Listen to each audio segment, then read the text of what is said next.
like to start off by defining my terms in my presentation. So what I mean by inverse surveillance is kind of inverting the social norms and practices of surveillance back onto oppressive agencies, entities, cops, CEOs, so on and so forth. Specifically, it's like the watchful vigilance from underneath. Usually when we talk about surveillance, it's used against social movements and marginalized peoples. And so I like to use inverse surveillance techniques to flip the script, to change the way that we look at using public and non-public sources of information to glean information. OSINT, you'll probably hear me say that word a couple times, is the use of open source intelligence. This is strictly limited to data collected from publicly available sources, things that are already publicly available, they're legal, they're not leaked or hacked materials, so on and so forth. Metadata, what that means is data that provides some information about other pieces of data and information. An example is like an image. If you enable like location services on your phone with the camera app, there will likely be image metadata that links to a particular location. FOSS is the use of free and open source software. I encourage it whenever possible. I'll in the presentation, I'll list if a resource that I link to is FOSS or not FOSS. Public records requests is just another term for Freedom of Information Act requests. It's just a more broad term that covers local, municipal, provincial, and federal freedom of information laws to acquire documents about the activities of public bodies. ALPR is an acronym for the automatic license plate readers. FRT is just an acronym for facial recognition technology. And then there's data brokers, which are just businesses that aggregate information and sell it to different agencies and consumers. So why inverse surveillance? Why do we care? Capitalism is already rigged against us. Surveillance tools are already used against social movements and marginalized peoples all over the planet, from frontline defenses of Palestinian lands to Standing Rock. Surveillance has been used against social movements all over the planet. We see this in the social movements for Black Lives Matter. We see this in even earlier movements against NATO, so on and so forth. Name a specific issue, and you'll see that surveillance has been a tactic that is being used by governments and corporations and private individuals and far-right groups to harass and to stifle our movements. Flipping the hierarchical relationship of surveillance on its head and inverting its impacts is one way in which we can meaningfully oppose racial colonial capitalism. I view it as building a culture of resiliency to surveillance, learning about the tactics and how they work, and also learning about it to defend ourselves, but also to use it in a way that can enable our movements to gain information and strengthen and be better. Sunlight is the best disinfectant. This is kind of a quote that I pulled from another LPL member, and they constantly reference this, but it's like when agencies or corporate entities or what have you are trying to do nefarious things, gaining a spotlight on those activities is one of the best ways to deter those kinds of activities. And then, of course, multimedia is a powerful tool for agitation and mobilization. We know this. So I wonder if that autoplays, maybe not. Oh, it's supposed to. Can't load. All right, that's fine. Know your enemy is just a Rage Against the Machine reference. But knowing who your target is and outlining their capabilities is extremely important. It's the first step to really being able to meaningfully defend against surveillance tactics and also use those very same surveillance tactics and flip the script. So who are we talking about? Are we talking about cops? Are we talking about prison wardens? Are we talking about landlords, war profiteers, industrial polluters, corporate CEOs, local fascists and far right groups? Probably all, right? But like we have to like determine context in our local struggle and the campaign that we're trying to do in our movement. And outlining those capabilities is really important. I encourage you to look at the surveillance primer that is linked under the cops section. Those very same techniques are being used not only by police departments, but by private contractors, right? They're using these technologies to do the very same things. And we're seeing that mass proliferation. It's not just public agencies and law enforcement that's using these techniques anymore. It's these other agencies that are also using them. They're human. My first step of advice is to like not be afraid. It's often, when we talk about surveillance, it's a really yucky topic. It's a really personal topic. A lot of us have been surveilled ourselves, whether we know it or not. And it can get us into a paranoid or paralyzed, a paralysis mindset. But I encourage you to step back from that mindset for a second and know that there are things that you can do that can motivate you and that can end that paralysis. Some things we learned about yesterday. Some of us attended the Little Sis presentation to Power Map. I am a big fan of Little Sis for a really long time. It's like a preliminary research tool that I use. I linked to later in the presentation the idea of using data brokers to do reconnaissance about different individuals that I'm particularly interested in. If I'm trying to build a public campaign around an individual, I use data brokers to try to collect information. I encourage you to protect yourself. When doing this kind of work, it's incredibly important to be vigilant and be proactive about your security. Don't consider it an after effect. Plan your security first before you start getting into research, intel gathering, and inverse surveillance activities. I encourage you to learn about public records requests. We learned about a little bit about public records requests in Canada in the previous session. I linked to a presentation there specifically about using public records requests in a criminal justice aspect. I linked to like dozens of different Freedom of Information Act requests that have been used in the United States and abroad to try to gain information about how police agencies are acting.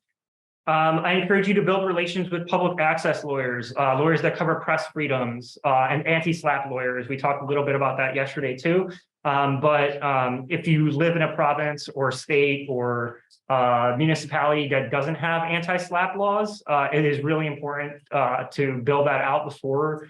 If you decide to go the journalism route and publish your information, it's really important to get those connections before an emergency happens.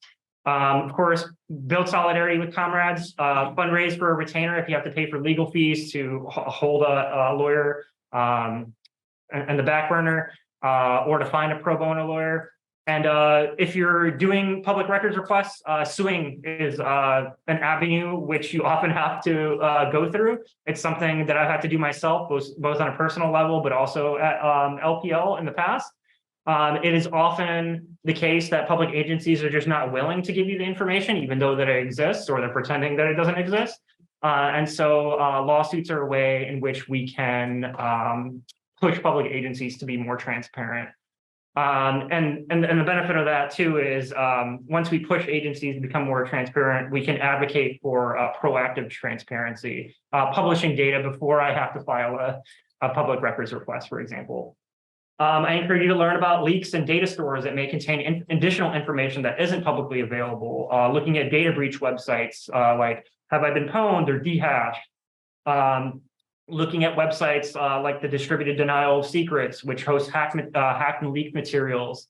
Often those are non-public sources of data and information that we can use to build intel. Find out what other documents already exist out there on the internet. I work for DocumentCloud, so this is like a shameless plug, but we do have like over 5 million public documents, something like, I don't know, 400 million, 500 million pages on all sorts of different things, environmental topics, policing, what have you. I encourage you to look at it. And you don't have to even sign up for an account to do a search on DocumentCloud. To upload documents to DocumentCloud, you have to become a verified journalist, but we'll talk about that a little bit. And then talk to a librarian. They're really smart. They know a lot of information gathering techniques that even I don't know, and they know a lot of data resources that and research techniques. That's their specialization. That's like what they went to school for. So talking to librarians is a big tip. So we want to talk about like a quick setup. This is just like purely security focused. I recommend a committed research machine, not tied to your public machine. If you absolutely have to use your public machine because you can't afford it or it's hard to source a different machine, you can use something like Tails, which is like an ephemeral operating system that you can restart and there's nothing stored on the machine. I encourage the use of encryption and strong encryption. I encourage the use of things like virtual private networks to deter, websites like data brokers from figuring out who you, the researcher, are, or the use of things like Tor. I encourage the use of privacy-respecting email providers like RiseUp.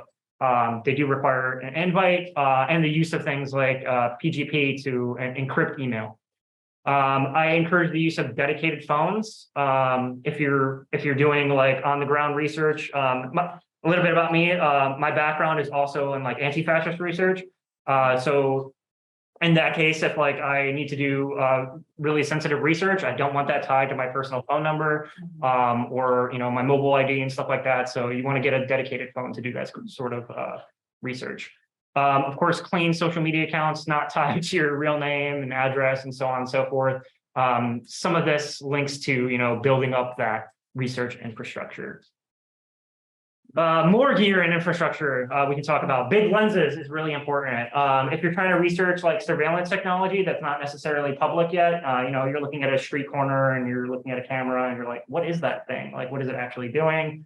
You're not able to like climb the light pole or something like that, but you can use a big photography lens to like zoom in really close and read model numbers and try to do background research. Once you get like model numbers and stuff like that, you can go on eBay and see if like old vendors are starting to sell that equipment. Maybe you can deconstruct what it's doing. Things like infrared thermometers. If you're doing like counter surveillance work in particular, you can use infrared thermometers to try to detect where hidden microphones and web cameras are. I really recommend that if you're doing like an Airbnb situation. There's a lot of creepy stories that have come out recently related to that. Faraday bags. This is like if you just want to prevent transmission of wireless signals from your phone. Databases. This can be things as complex as a product I'll mention called Open Oversight. Open Oversight is a website that is like publicly available information about police officers kind of all around the United States. There's something like, I don't know, over a dozen police agencies on the website. Things from like the Chicago Police Department all the way to smaller police departments like Burlington Police Department, that's in Vermont. But also like databases can be really simple. It can be an Excel sheet that you share with your comrades. It doesn't have to be super complicated. The infrastructure doesn't have to be complicated. The key is that you have somewhere where you're centrally gathering information and sharing that information with other people who are doing the similar work. I encourage this is kind of a murky area. It's like, I kind of don't want to support these like scummy data broker sites, but also like I use it as a valuable resource to do research. So it's like, if I do a subscription with data broker sites, I try to share it with as many people as possible so they get the minimal money, but subscription to data broker sites is really useful. Infrastructure like Copwatch networks. If you're not familiar with what Copwatch is, it's the use of like, recording technology in a rapid response network to try to investigate incidents in your neighborhood or in your area related to cop activity. There's things like CryptoCam that offers you the availability to make encrypted videos. So if like your phone is seized, that data is useless to whoever seizes it. Proof mode is like if you're trying to make like authenticated videos, like you're a data journalist or you're like a video journalist and you want to make videos, you want to post them on the internet and you want them to be reliable and verifiable. I encourage the use of apps like Proof Mode. Drones. Drones are interesting. People have used them at protests, both to spy on protesters, but also to watch the cops. And this is a growing interest in the U.S. to flip the use of those surveillance machines to kind of view the oppressor in that regard. We pasting, really low tech, but if you have information and about a landlord or what have you that's evicting folks, we pasting flyers is like a really effective campaign, really cheap and old school. Pen cameras, this is something that people have used in prison abolition work. They're trying to sneak in a camera inside because there's abuse happening inside of a prison or a correctional facility. This is something that people have used in the past. Something that I've used in the past is look behind glasses. Like if you're worried that someone's following you after a protest or something like that, or if you're trying to trail someone IRL, like you can use look behind glasses to view behind you and make sure that nobody's following you or anything like that. Parabolic microphones. This gets into a really murky legal territory. I don't encourage the use of them, but it is a technology that exists. It's something that's it's something to be aware of that's being used by law enforcement agencies and stuff like that. I encourage you to be like water. Don't be afraid of social engineering. What that means is sit on your local community watch meeting. Watch what people are doing, the people that you're interested in researching and what they're up to. What kind of things, what kind of lingo are they using? What kind of things are they actually talking about? Often we silo ourselves politically, but it's useful to try to understand what oppressors are doing in that regard. There's someone trying to go into the Zoom. What I mean by signing up for a ride along is, there's a police department in your local agency you're trying to investigate and dig up information on. Ride alongs are a great way to build a cozy relationship with the local police department if you feel safe doing so. It's and you have the privilege, ask for a ride along, look in their cruiser, what kind of tech they got going on there, what are they doing on a day-to-day basis, those sorts of things. Wear a pair of sunglasses to a march. Let's say you're investigating far-right group or something like that. It's really easy to just blend in. They really love attention. Wearing a pair of those, you know what I'm talking about, those sunglasses that every right-wing shot on Facebook wears. It's the same Costco brand fucking pair of sunglasses. It's really easy to just blend in, wear your local patriotic march material and just go in and be what are they doing? Who are these people? Gain information. Encourage whistleblowers. It's an activity it's vital for journalism and holding the powerful accountable. There's platforms like SecureDrop, which allow you to set up a local instance, which allows whistleblowers to anonymously leak information to you. Leverage desire. What I mean here again is play along, pretend like you belong. Go into a local meeting with the local, in the US, it's the local chamber of commerce or something like that, and pretend to blend in and be try to gain material, buddy up with them and pretend like you're in on the club. They really like to talk about themselves. Record when legal to do so. If it's a private, sphere, it's really legally murky. But in Canada, I actually researched it's a one-state consent law. So if there's a phone call, you don't actually have to let them know that you're recording, for example. And public, it's all is fair in the public. Follow social media breadcrumbs to get clues and analyze the market. Try to analyze who the folks you're following, what they're up to. Embrace your interactor. This goes by wearing a pair of sunglasses and just pretending you belong. I'm going to dive into some real world tools and case studies of things that I've done in the past. First off is public data sources, things like property assessment companies. You'll be able to figure out who owns a particular property pretty quickly. It might be, a shadow LLC or something like that, but you can use other resources to try to dig into that. Libraries and archival materials are vital. Genealogical archives to try to figure out who someone is in particular. But business licensure regulators are really big. If someone has a profession that you need to glean information on. Like if they need a license, easy mode. Social media sites, people love to post on social media, both on the left and right for both negative and positive reasons. But things like Facebook, Instagram, TikTok, Twitter, it's pretty easy to set up an account, a legitimate looking account. There are some caveats, Facebook is starting to crack down on like stock accounts and stuff like that, and they make you upload a profile photo, but there's techniques to kind of circumvent those things too. Data brokers, I kind of mentioned this a little earlier, but data brokers are companies that sell information.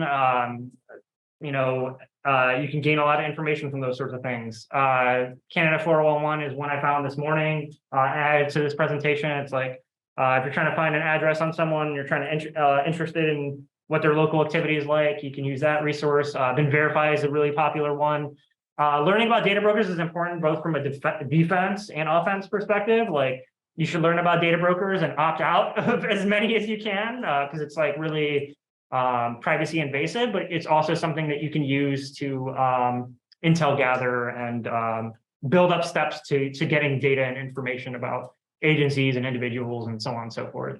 DHash is kind of a data broker, kind of like a data breach website. I use it often defensively if I'm trying to build up my digital security. It basically allows me to search an email or phone number and see if my information has been posted on the internet somewhere from a data breach, something like a password or my address or something like that. I encourage you to like use that, or have I been pwned is another one. This just allows you to search, but it doesn't tell you the material that's underlying. But it's an important data broker nonetheless that tells you like from a defense perspective and sometimes also offense perspective, what kind of information is out there. Search query is a big one. Search query in particular is about like vehicles and stuff like that. If I'm interested in who in particular owns a vehicle or something like that, I'll use something like search query. There's metadata analysis tools. Exif tool is a free and open source software, publicly available. There's front ends. It uses the command line. So if you're not familiar with the command line, there's kind of that barrier, but there are front ends built on top of Exif tool that allow you to use it. You can gain a lot of information from metadata, like where an image was taken, what time it was taken, what camera type it was taken on, if it's a document, who the author of the document is, what kind of computer it was set on, what kind of software they used to create the document. Metadata is a really powerful resource. There's mobile apps that do the same thing, like Metafo. There's also websites that do very similar things, like Metadata to Go. Image verification tools that are out there. This one I like to use for like disinformation campaigns and try to like combat things like deepfakes and edited images and so on and so forth. There's free resources like Deepfake Proof, that's for images. There's also Deepware AI, which is for like videos. Photo forensics allows you to kind of investigate if something is like a manipulated image or something like that. These are all really helpful resources. And I'll dive into some of these tools too. Document analysis tools. Again, shameless plug. DocumentCloud, there's an increasing library of things that are called add-ons that allow you to perform data extraction and analysis techniques on documents that are otherwise not really accessible, or trying to do mass analysis. You get like 50,000 documents or something like that, and you're trying to analyze it. You can use things like DocumentCloud. Amazon TextRact. In the public records presentation earlier, someone mentioned OCR, which is optical character recognition.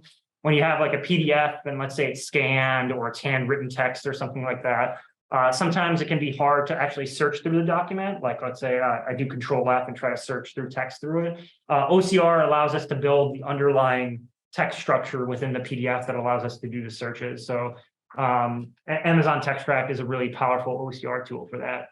Tabula, if you have, let's say, a table within a PDF and we're trying to extract information from there, Tabula is a really vital resource. Super basic, but like Excel has a lot of functionality now with like extracting information from images and PDFs and so on. You're able to like just take a photo of a document now and like use Excel to like pull like tables from within that photo. Web scraping, it comes from very simple tools like wget and curl, which are like command line, to programmatic, like beautiful soup and scrapey, which you need to learn how to program to use those tools, to things that are just like front end tools that like you don't need to know how to program to do web scraping, like Klaxon, which allows you to monitor websites for changes, or add-ons on DocumentCloud like Scraper, which allows you to scrape documents from a website and gain that information. There's facial recognition tool. This is really controversial. Like there's even, there's plenty of folks on the leftist folks that are kind of against the use of facial recognition tools, even for offensive activities. But it's important to understand these tools from a defensive aspect, at the very least, to understand that they exist. Things like PimEyes, which allows you to upload a photo and see what other images of that individual appear on the internet. Not a lot of people know about that, and it's something to be cognizant of. Also, if you sign up for an account, it allows you to opt out and clear those search results, which is kind of handy. Contact me if you need like resources to that sort of thing. Search for faces is kind of like a more public facial recognition tool. It's also heavily focused on like Russian social media sites like VKontakte and Odlakasniki. But it also has like TikTok profiles and stuff like on there too. Yandex search is again like a Russian image search tool, but it performs a little bit better than like Google Images on a lot of different types of people. These are things to be cognizant of, and I'll demo some of these things too in a second. Scanning is really important. Police scanners, there's like plenty of apps on the App Store now that allow you to listen in on communications. This is kind of difficult, getting more difficult as police agencies encrypt communications, and then there's like a time delay between when there's like the decrypted version of the audio and when that audio is posted. But still, nonetheless, police scanners are really useful to gain information about incidents and what's being reported out there.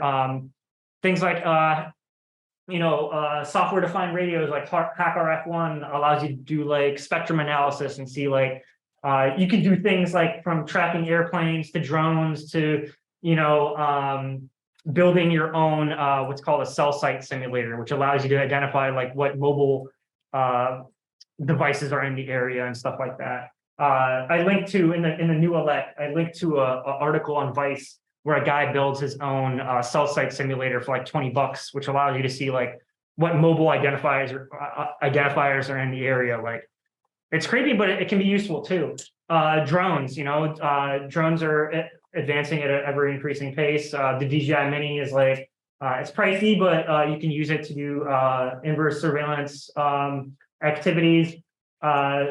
Personal favorites like the Baofeng, it's like $25, but it allows you to listen in on like ham radio communications, police radio communications, even more. It's cheap and easy. I linked to a lot of other presentations, and within this presentation, I try to include them all at the end, including a data verification presentation that covers like metadata analysis and detecting a deepfakes and all those sorts of things. I linked to a public records request presentation about trying to find criminal justice data and looking at all those particular types of FOIA requests. I linked to a data broker's breakdown, which allows you to do something I call dedoxing, which is like you and your friends come together, have a little party, a few drinks or food, and you just like go through this menial process of going through these data broker sites and opting out of them. I go through that in the data broker's breakdown presentation. I also linked to digital security and freedom of information presentations that I've held in the past. All this stuff is like publicly available. I also linked to a really big data broker opt-out list, some of which are applicable to Canada, some of which are not. But going through there and seeing like what information of yours is out there can be an important defense technique.